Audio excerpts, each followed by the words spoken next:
आदरणीय गोपीनाथ मुंडे साहेब लोकनेते झालेत।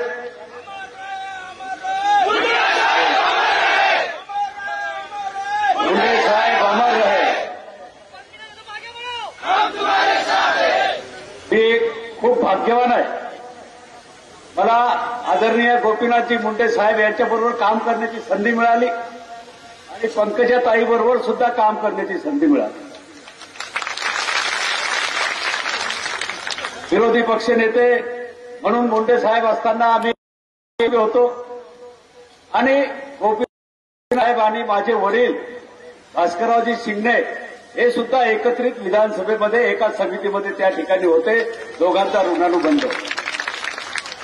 बुलढाणा जिल्हा सहकारी बँकेच्या अनेक शाखांच्या उद्घाटनासाठी माननीय मुंडे साहेब आपल्या बुलढाणा जिल्ह्यामध्ये येऊन गेले आणि म्हणून कोणाला काही जरी वाटत असलं तरी माझ्या वडिलांपासनं माननीय मुंडे साहेबापासनं पंकजाताईपर्यंत माझ्यापर्यंत हा ऋणानुबंध अनेक वर्षाचा हा बांधला गेलेला हा माणुसकीचा ऋणानुबंध त्याने।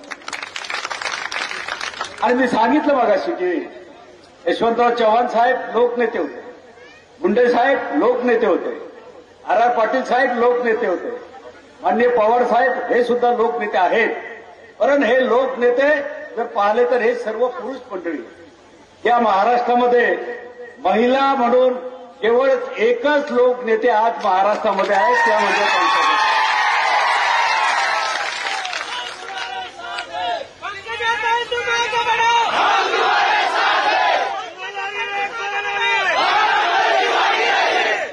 काही मी विनाकारण कधी कोणाची तारीफ करत नसतो।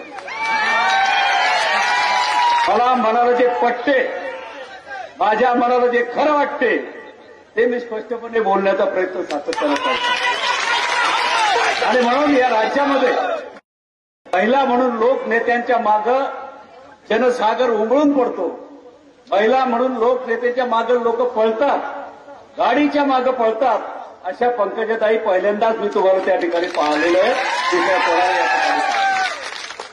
म्हणून आज आमच्या सिंदखेड विधानसभा मतदारसंघामध्ये आपण आलात, मी मनापासून आपलं स्वागत करतो, मनापासून अभिनंदन करतो।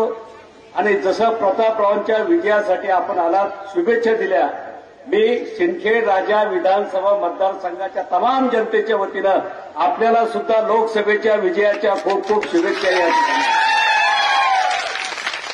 कारण ताई सुद्धा तिकडे निवडणूक लढतायत, उद्या परवा अर्ज भरणार आहेत।